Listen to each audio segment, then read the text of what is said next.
Hello everyone welcome to today's video. So இன்றைக்கி நம்ம என்ன பார்க்க போறோம்னா, நம்மளோட மோட் சீரிஸில் 13வது ஸ்டாக் என்ன அப்படிங்கிறது பார்க்குறோம். ஸோ நம்ம எப்பவும் சொல்ல மாதிரி நம்ம எடுத்துருக்கிற மோட் ஸ்டாக் எல்லாமே பார்த்தீங்கன்னா அடுத்த 10 ஆண்டுகளுக்கு முதலீடு செய்யக்கூடிய சிறந்த பங்கு. So basically good to invest for next 10 years. So அந்த மாதிரி ஸ்டாக் தான் நம்ம எடுத்திருக்கோம். இதுக்கு முன்னாடி 12 ஸ்டாக் போட்டிருக்கிறோம். ஸோ அந்த ஸ்டாக் வீடியோஸ் எல்லாம் பார்த்தவங்க எல்லாத்துக்கும் தெரியும் நினைக்கிறேன். எந்த மாதிரி ஸ்டாக் நம்ம சூஸ் பண்ணியிருக்கிறோம், ரியலாகவே வந்து அவங்க நெக்ஸ்ட் 10 இயர்ஸ்க்கு வந்து இன்வெஸ்ட் பண்ணுறது ஒர்த்தா அப்படிங்கிறது உங்களுக்கு தெரிஞ்சிருக்கும். ஸோ அந்த மாதிரி ஸ்டாக் தான் இன்றைக்கும் எடுத்திருக்கிறோம். ஸோ இந்த ஸ்டாக்கோட சிஎஸ்ஆர் பார்த்தீங்கன்னா 1 இயரில் நெகட்டிவ் ரிட்டர்ன் கொடுத்துருக்கு, 3 இயர்ஸில் பார்த்தீங்கன்னா 3%, 5 இயர்ஸில் பார்த்தீங்கன்னா 6%, 10 இயர்ஸில் பார்த்தீங்கன்னா 16% கொடுத்துருக்கு.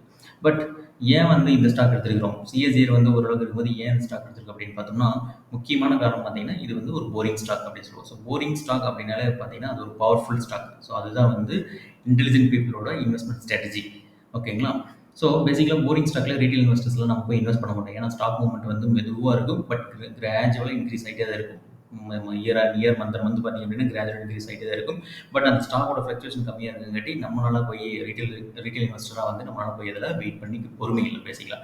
அதனால நம்ம போய் பண்ண மாட்டோம். அதுக்கு பதிலாக என்ன பண்ணுவாங்கன்னா, இன்ஸ்டியூஷன்ஸ் வந்து இன்வெஸ்ட் பண்ணி பேசிக்கலாக மியூச்சுவல் ஃபண்ட் கம்பெனிஸ் இல்லை ஃபாரின் இன்ஸ்டியூஷன்ஸ் அவங்க வந்து இன்வெஸ்ட் பண்ணி நீட்டாக ப்ராஃபிட் எடுத்து போயிடுவாங்க.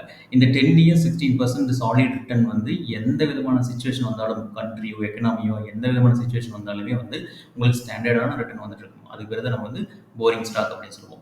அதே மாதிரி இந்த ஸ்டாக்கோட ஒரு பியூட்டி என்னன்னு பார்த்தீங்கன்னா, 312 மியூச்சுவல் ஃபண்ட்ஸ் வந்து இந்த ஸ்டாக் வந்து ஹோல்ட் பண்ணியிருக்காங்க. ஸோ இது வரைக்கும் நம்ம பார்த்ததுலேயே பார்த்தீங்கன்னா highest mutual fund holding stock அப்படின்னு பார்த்தீங்கன்னா இதுதான். 312 ஸ்டாக்ஸ் வந்து 312 மியூச்சுவல் ஃபண்ட் வந்து இந்த ஸ்டாக்கை ஹோல்ட் பண்ணியிருக்காங்க. ஸோ அந்த மாதிரி ஸ்டாக் தான் எடுத்துருக்கோம். ஸோ நம்ம அந்த வீடியோ அந்த ஸ்டாக் என்னென்னு பார்க்குறதுக்கு முன்னாடி நம்ம சேனல் சப்ஸ்கிரைப் பண்ணி எல்லாத்துக்கும் தேங்க்யூ. ஸோ இது வரைக்கும் நீங்கள் சேனல் சப்ஸ்கிரைப் பண்ணலைன்னா சப்ஸ்கிரைப் பண்ணுங்கள், லைக் பண்ணுங்கள், ஷேர் பண்ணுங்கள், உங்கள் ஃப்ரெண்ட்ஸ் எல்லாத்துக்கும் கன்வே பண்ணுங்கள். இது நம்ம வந்து ஒரு ஃப்ரீயாக வந்து இந்த மாதிரி ஒரு அனலைசிஸ் பண்ணி எல்லாத்துக்கும் சொல்லிட்டு இருக்கோம். இதுக்கு முன்னாடி 12 வீடியோ பார்த்தவங்களுக்கு கண்டிப்பாக தெரியும்.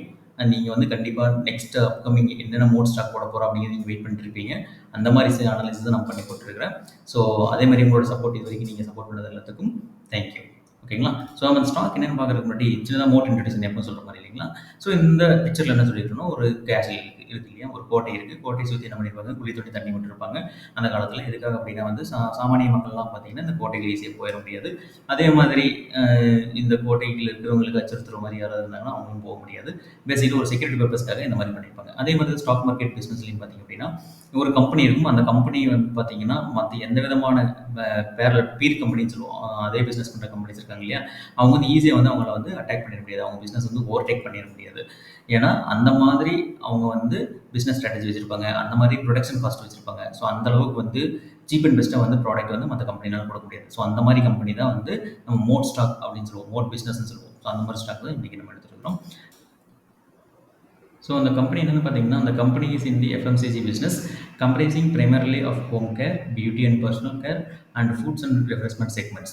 The company has manufacturing facilities across the country and sells primarily in India.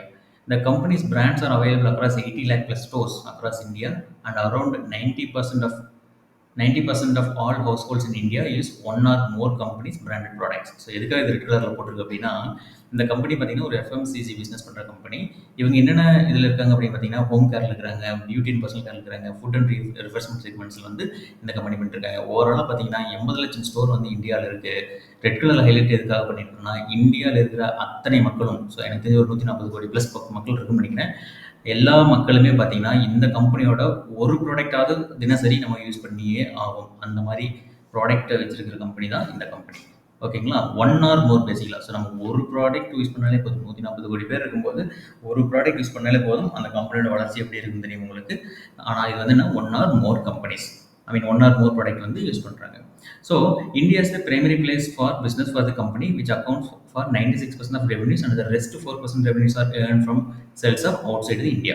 அதாவது 96% பிஸ்னஸ் வந்து இந்தியாவில் தான் நடக்குது, ரிமைனிங் 4% பார்த்தீங்கன்னா அவுட் சைட் இந்தியாவில் நடக்குது. The company is the market leader in many product categories such as skin cleansing, skin care, hair care, fabric wash, and household care, tea, health food, drinks and ketchup. So பேசிக்கலாக வந்து ஒரு FMCG பிஸ்னஸில் எல்லா விதமான செக்மெண்ட்டுமே வந்து இவங்க பண்ணுறாங்க. So அந்த மாதிரி கம்பெனி தான் நம்ம நீங்கள் எடுத்துருக்கிறோம். ஸோ அந்த கம்பெனியோட business and segment and revenue split up எப்படி ஆயிருக்குன்னு பார்த்தீங்கன்னா, பியூட்டி அண்ட் பர்சனல் கேரில் பார்த்தீங்கன்னா 42%, ஹோம் கேர் செக்மெண்ட்டில் பார்த்தீங்கன்னா 29%, ஃபுட் அண்ட் ரெஃப்ரெஷ்மெண்ட் செக்மெண்ட்டில் பார்த்தீங்கன்னா 29%. ஸோ இவங்களோட பிஸ்னஸ் செக்மெண்ட்டும் இதே தான், ரெவன்யூ ஸ்பிட்டப்பும் இதே தான். ஸோ இவங்க வந்து பெருசாக ரொம்ப காம்ப்ளிகேட் பண்ணிக்காம தான் அந்த இவங்களோட பிஸ்னஸ் செக்மெண்ட் இருக்குது. ஓகேங்களா? ஸோ இவங்களோட பேசிக் வேல்யூ பார்க்கும்போது மார்க்கெட் கேபிட்டல் பார்த்தீங்கன்னா 5,61,222 கோடி இருக்குது. கரண்ட் ப்ரைஸ் பார்த்தீங்கன்னா 2,390. 52 வீக்ஸ் ஹை லோ பார்க்கும்போது 2770 வந்து ஹையா இருக்கு. 2347 வந்து லோவா இருக்கு. ஸோ இப்ப தெரிஞ்சிருக்கும் நினைக்கிறேன் ஏன் வந்து அந்த போரிங் ஸ்டாக்ன்னு சொன்னேன்னு. ஏன்னா 52 வீக்ஸ் லோ அண்ட் ஹை பார்த்தீங்கன்னாலே தெரிஞ்சிருக்கும். 2347, 2770. அப்ப இந்த ஸ்டாக் பிரைஸோட மூவ்மெண்ட் எப்படி இருக்குன்னு பார்த்துக்கங்க. அதனால தான் இந்த ஸ்டாக் வந்து போரிங் ஸ்டாக் அப்படின்னு சொல்றோம். But boring stock is always a powerful stock. ஓகேங்களா? போரிங் ஸ்டாக் எப்பவுமே வந்து பவர்ஃபுல்லா இருக்கும். Solid return. எந்த கம்பெனி எப்படி போனாலும் சரி, இந்த கம்பெனி சாலிட் ரிட்டர்ன் குடுக்கும். அந்த மாதிரி தான் எடுத்துருக்கோம். ஓகேங்களா? ஸோ இந்த ஸ்டாக் பிஇ பார்த்தீங்க அப்படின்னா 54.4ம், புக் வேல்யூ பார்த்தீங்கன்னா ரூ. 214, டிவிடெண்ட் பார்த்தீங்கன்னா நல்ல டிவிடெண்ட் 1.63% குடுக்குறாங்க. ROCE பார்த்தீங்கன்னா 26.6%, ROE பார்த்தீங்கன்னா 20.5%, ஃபேஸ் வேல்யூ பார்த்தீங்கன்னா 1 இருக்கு. இந்த ஸ்டாக் இனிமேல் ஸ்பிளிட் ஆகாது. இது ரூ. 1,00,000 போனாலும் நீங்க அந்த ஒரு ஸ்டாக்கோட பிரைஸ் குடுத்து தான் வாங்கி ஆகணும். சேல்ஸ் குரோத் பார்த்தீங்க அப்படின்னா 5 இயர்ஸ்ல 11.2%, ப்ராஃபிட் வேரியன்ஸ் 5 இயர்ஸ்ல பார்த்தீங்கன்னா 14.2%, இபிஎஸ் பார்த்தீங்கன்னா 43.9 ருபீஸ் இருக்கு. ப்ரொமோட்டர் ஹோல்டிங் பார்த்தீங்கன்னா 61.9%, ஹை பிரைஸ் ஆல் டைம் பார்த்தீங்கன்னா ரூ. 2,859 இருக்கு. இண்டஸ்ட்ரி ஃபீ பார்த்தீங்கன்னா 55 இருக்கு. ஸோ ஓவரால் பார்த்தீங்கன்னா இதில் இருக்கிற எல்லா வேல்யூஸுமே வந்து சூப்பராக இருக்கு. ஓகேங்களா? ஸோ வேல்யூஷன் பார்க்கும்போது அப்படின்னா இது ப்ரைஸ் வேல்யூஷன் பார்க்கும்போது லோனே சொல்லலாம். ஏன்னா வந்து ரொம்ப பக்கத்தில் தான் இருக்குது. ஸோ ஆக்சுவலாக வந்து 47 இருக்கணும். இப்போ வந்து 54.4 இருக்குது. ஸோ ஆல்மோஸ்ட் பக்கத்தில் தான் இருக்குது. ஓவரால் ட்ரெண்டும் பார்த்தீங்க அப்படின்னா ஃபுல்லாக கீழே தான் வந்துட்டு இருக்கு. நம்ம இன்வெஸ்ட் பண்ணுறது அப்படின்னா எஸ்ஐபியில் ஸ்டார்ட் பண்ணலாம். ஸோ ஒன்ஸ் வந்து 47 ஸ்டார்ட் பண்ணிருக்கோம், நம்ம ரிமைனிங் குவான்டிட்டி வந்து இன்வெஸ்ட் பண்ண ஸ்டார்ட் பண்ணலாம். ஸோ ஓவரால் பார்த்தீங்கன்னா வேல்யூஸ் வந்து லோவாக தான் இருக்குது. இவங்களோட ப்ராஃபிட் அண்ட் லாஸ் பார்க்கும்போது இயர் பார்த்தீங்கன்னா 2020லேருந்து நம்ம போட்டிருக்கோம். ஸோ சேல்ஸ் பார்த்தீங்கன்னா கண்டினியூஸாக இன்க்ரீஸ் ஆகிட்டே தான் இருக்குது. 12,181 கோடி ஆரம்பிச்சது. இப்போ டிசம்பர் 2023 பார்த்தீங்கன்னா 15,567 கோடியில் இருக்குது. லாக்டவுன் ஆகட்டும், கொரோனா ஆகட்டும், எந்த விதமான சுச்சுவேஷனாக இருந்தாலும் சரி, இந்த கம்பெனியோட சேல்ஸ் இன்க்ரீஸ் ஆகிட்டே இருக்கும். ஏன்னா எஃப்எம்சிஜி செக்டர் எப்பவுமே பார்த்தீங்கன்னா நம்மளோட daily day to day activities use பண்ணுற பொருளுக்கு விற்கிறவங்க தான் வந்து எஃப்எம்சிஜி செக்டர். ஸோ அதனால் கண்டிப்பாக எந்த வித பிரச்சனையாக இருந்தாலும் மக்களுக்கு தேவையான பொருள் கொடுக்குறவங்க கம்பெனி வந்து கண்டிப்பாக டெவலப் ஆகும். அவங்களுக்கு ஸ்கோப் கண்டிப்பாக இருந்துகிட்டே தான் இருக்கும். ஓகேங்களா? ஸோ உங்களோட நெட் ப்ராஃபிட் அப்படின்னு பார்க்கும்போது 1938 கோடி 2020 டிசம்பரில் கொடுத்தவங்க கண்டினியூஸாக இன்க்ரீஸ் ஆகி பார்த்தீங்க அப்படின்னா 2,657 கோடி செப்டம்பர்லையும், டிசம்பர் பார்த்தீங்கன்னா 2,508 கோடி. சின்னதாக டிப் இருக்குது. பட் இந்த 100 crore டிஃப்ரென்ஸ் 2,000 கோடி 2,500 கோடி ப்ராஃபிட் காட்டுற கம்பெனி வந்து 100 கோடி டிஃப்ரென்ஸ் காட்டுறது வந்து ஒரு பெரிய விஷயம் கிடையாது. ஸோ அதனால் வந்து பார்த்தீங்கன்னா நெட் ப்ராஃபிட்டும் சூப்பராக இருக்குது. ஸோ உங்களோட க்ரோத் பார்க்கும்போது பார்த்தீங்கன்னா சேல்ஸ் க்ரோத் ஓகே, ஓவராலாக வந்து டிஃபால்ட்டாக ஒரு ஆவரேஜ் வேல்யூ தான் இருக்குது. பட் ஓகே, சேல்ஸ் க்ரோத் வந்து ஓகே. பட் நான் சொன்ன மாதிரி ஸ்டாண்டர்ட் க்ரோத் இருக்குது. ஸ்டாண்டர்டாக வந்து சேல்ஸ் கொடுத்துட்டே இருப்பாங்க. ப்ராஃபிட் க்ரோத்தும் ஓகே, ஆவரேஜாக பார்த்தீங்கன்னா ஒரு 12% வந்து ஆவரேஜாக வந்து ப்ராஃபிட் கொடுத்துருக்காங்க. லாங் டேர்ம் 10 இயர்ஸ்லேயே பார்த்தீங்கன்னா 12% ரிட்டர்ன் கொடுத்துருக்காங்க. சிஎஸ்ஜி நம்ம ஆல்ரெடி பார்த்தோம். ரிட்டர்ன் ஆன் ஈக்விட்டி வந்து பக்காவாக இருக்குது. ஸோ ரிட்டர்ன் ஆன் ஈக்விட்டின்னு என்னன்னு உங்களுக்கு தெரியும் நினைக்கிறேன். நம்மளோட ₹1 இவங்க எவ்வளோ ரூபா சம்பாதிச்சு கொடுக்குறாங்க அப்படிங்கிற மீனிங். ஓகேங்களா? ஸோ அதுதான் return on equity. So share holding pattern பார்க்கும்போது ப்ரொமோட்டர் பார்த்தீங்கன்னா 61.9% வந்து சாலிடாக ஹோல்ட் பண்ணிட்டு இருக்காரு. அதே மாதிரி எஃப்ஐஐ பார்த்தீங்க அப்படின்னா ரீசெண்டாக பார்த்தீங்கன்னா 13.65% வந்து டிசம்பர் 2020 ஹோல்ட் பண்ணியிருக்காங்க. டிஏ பார்த்தீங்கன்னா 12.31% இருக்குது. கவர்மெண்ட் பார்த்தீங்கன்னா 0.04%. இதே நமக்கு தெரியுது இல்லையா, கவர்மெண்ட் இன்வெஸ்ட் பண்ணியிருக்காங்கன்னா கண்டிப்பாக அது செக்யூரான கம்பெனியாக தான் இருக்கும். பப்ளிக் பார்த்தீங்கன்னா 12.11% சொன்னேன். ஓகேங்களா? ஸோ நான் இனிஷியலாக சொன்ன மாதிரி பப்ளிக் கிட்ட பார்த்தீங்கன்னா ரொம்ப கம்மியாக தான் இருக்குது. பட் எஃப்ஐடிஐ ப்ரொமோட்டர் வந்து அதிகமாக வச்சுருக்காங்க. ஏன்னா வந்து இது ஒரு boring stock.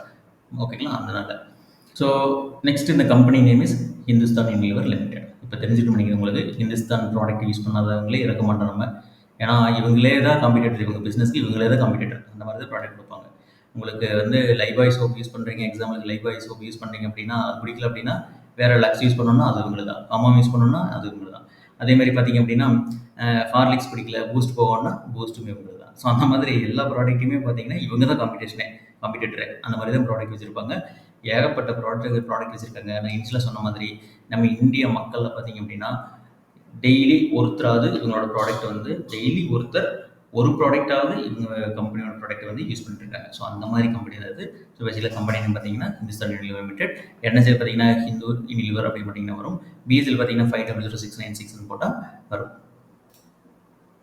So next summary of the stock analysis அப்படின்னு பார்க்கும்போது இது அப்படி தான். ஓவரால் எல்லாமே க்ரீனாக இருக்குது. நமக்கு வந்து மீடியம் பிஇ மட்டும் நமக்கு ஸ்டாக் பிஇ விட கம்மியாக இருக்குது இல்லையா. ஸ்டாக் பிஇ வந்து அதிகமாக இருக்குங்காட்டி என்ன சொல்லியிருக்கோம், நோ சொல்லிட்டோம். அதுக்கு வேல்யூ வந்து 0 கொடுத்துட்டேன். ஏன்னா வந்து 7% டிஃப்ரென்ஸ் வரங்காட்டி 0 கொடுத்துட்டேன். ஸோ ஓவரால் நம்மளோட ஃபின்டாக்ஸ் வேல்யூ பார்த்திங்க அப்படின்னா 14 பாயிண்ட்ஸ் வருது. அதே மாதிரி நம்ம எப்பவும் சொல்ல மாதிரி 15 ஃபில்டர்ஸ் அப்ளை பண்ணியிருக்கிறோம். நமக்கு வந்துருக்கிற வேல்யூ பார்த்திங்கன்னா 14 வந்திருக்கு. நமக்கு 10.5 இருந்தாலே போதும். பட் ஸோ ஓவரால் என்னன்னா இது வந்து ஒரு குட் இன்வெஸ்ட் ஸ்டாக். அந்த ஏன்னா வந்து நம்மளோட கிரிட்டேரியா எல்லாமே வந்து மீட் பண்ணியிருக்கு. ஓகேங்களா? நமக்கு வந்து 14 பாயிண்ட்ஸ் வந்துருக்குங்காட்டி. ஸோ இது வந்து ஸ்ட்ராங்கான ஸ்டாக்னா இது வந்து டெஃபினட்டாக ஸ்ட்ராங்கான ஸ்டாக்கு. மற்ற கம்பெனி எல்லா கம்பெனி கூட பார்த்தீங்கன்னா இது ஒரு ஸ்ட்ராங்கான ஸ்டாக். ஓகேங்களா? இப்போ இன்வெஸ்ட் பண்ணலாம் அப்படின்னா வந்து கண்டிப்பாக இன்வெஸ்ட் பண்ணலாம். எஸ்ஐபியில் இன்வெஸ்ட் பண்ண ஸ்டார்ட் பண்ணலாம். ஸோ இனிஷியலா பார்த்த மாதிரி 312 மியூச்சுவல் ஃபண்ட்ஸ் வந்து இந்த ஸ்டாக் வந்து ஹோல்ட் பண்ணியிருக்காங்க. ஸோ இத விட நமக்கு பெரிய ஒரு செக்யூரிட்டி நமக்கு தேவையில்லை. அதே மாரி கன்ஃபர்மேஷனும் தேவையில்லை. ஸோ இந்த மாரி ஸ்டாக் அனலைஸ் பண்ணி எடுத்து போட்டோம்னா, நம்மளோட கேப்பிட்டல் லாஸ் ஆகாது. ஓகேங்களா? நமக்கு முக்கியமே வந்து நம்மளோட கேப்பிட்டல் வந்து சேவ் பண்ணும். மேபி நீங்க இந்த இந்த இயர் இன்வெஸ்ட் பண்றீங்க, நெக்ஸ்ட் இன்வெஸ்ட் பண்றீங்க, 3 இயர் பார்த்தீங்கன்னா உங்க போர்ட்ஃபோலியோ டவுன்ல போயிருக்கலாம். பட் 4த் இயர், 5த் இயர்ல பார்த்தீங்க அப்படின்னா, இந்த இடையில டவுன் ஆனதுக்கு சேர்ந்து ப்ராஃபிட் வந்து 5த் இயர்ல வந்திருக்கும். ஸோ அந்த மாரி ஸ்டாக் தான் நம்ம எடுக்கணும். கேப்பிட்டல் வந்து எப்பவுமே லாஸ் ஆகக்கூடாது. அந்த மாரி ஸ்டாக் தான் நம்ம எடுக்கணும். ஸோ அந்த மாரி ஸ்டாக் தான் இப்ப நம்ம சூஸ் பண்ணியிருக்கிறோம். நம்ம எப்பவும் போல ட்ரேடிங் வியூல போயிட்டு இந்த சார்ட் அப்படின்னு பார்த்துடலாம். ஸோ அதுக்கு ட்ரேடிங் வியூ போய்ங்க சர்ச் கிளிக் பண்ணிட்டு நியூ டைப் பண்ணிட்டு ஜஸ்ட் என்டர் கொடுங்க. ஸோ நமக்கு வந்து சார்ட் வந்துடும். மந்த்லி செலக்ட் பண்ணிக்கோங்க. ஸோ இந்த ஸ்டாக்கோட growth இதுதான். பார்த்தீங்க அப்படின்னா இந்த ஸ்டாக் லிஸ்ட் ஆனது பார்த்தீங்க அப்படின்னா ரொம்ப லாங் பேக். ஸோ அனலைஸ் படி பார்த்தீங்கன்னா இந்த ஸ்டாக் வந்து இந்தியாவில் 90 இயர்ஸாக வந்து இந்த ஸ்டாக் வந்து இந்தியாவில் இருக்குது. பட் ஸ்டாக் மார்க்கெட்டில் பார்த்தீங்கன்னா 1996லேருந்து இந்த ஸ்டாக் வந்து லிஸ்ட் ஆகி அவைலபிளாக இருக்குது. So listing price open price பார்த்தீங்கன்னா 62.2 rupeesக்கு வந்து 1996ல் லான்ச் ஆனது. இப்போ பார்த்தீங்க அப்படின்னா க்ரோ ஆகி எங்கேயோ போய் நிற்குது இல்லைங்களா? 2389 ரூபாயில ட்ரேட் ஆகிட்டு இருக்கு. அதே மாதிரி இப்போ இன்வெஸ்ட் பண்ணுறதுக்கு இது வந்து ஒரு சூப்பரான ஆப்பர்ச்சுனிட்டி. ஏன்னா வந்து பார்த்தீங்கன்னா மந்த்லி சார்ட்லேயே பார்த்தீங்கன்னா சப்போர்ட்டில் தான் இருக்குது. நெக்ஸ்ட் நம்ம என்ன பண்ணணும்னா இப்போ இமீடியட்டாக இன்வெஸ்ட் பண்ணக்கூடாது. ஜஸ்ட் ஒரு க்ரீன் கேண்டில் மந்த்லி கேண்டில் வந்து க்ரீனாக க்ளோஸ் ஆச்சு அப்படின்னா டெஃபினட்டாக இன்வெஸ்ட் பண்ணலாம். நெக்ஸ்ட் வந்து ஒரு நல்ல மூவ் இருக்கும். ஓகேங்களா? ஸோ அந்த மாதிரி ஸ்டாக் தான் நம்ம இன்னைக்கு எடுத்துருக்கிறோம். ஸோ இது வரைக்கும் வீடியோ பார்த்ததுக்கு தேங்க்யூ. ஸோ இது வரைக்கும் நான் ஒரு வேலிடான கண்டென்ட் வேல்யூபிளான கண்டென்ட் தான் ஷேர் பண்ணியிருக்கேன்னு நினைக்கிறேன். ஸோ இந்த கண்டென்ட் பிடிச்சது அப்படின்னா லைக் பண்ணுங்கள், ஷேர் பண்ணுங்கள், சப்ஸ்கிரைப் பண்ணுங்கள். ஸோ நான் எப்பவும் சொன்ன மாதிரி இன்னும் 20+ மோர் ஸ்டாக்ஸ் வந்திருக்கு. ஸோ நம்ம நெக்ஸ்ட் ஸ்டாக்கில் மீட் பண்ணலாம். Thank you so much.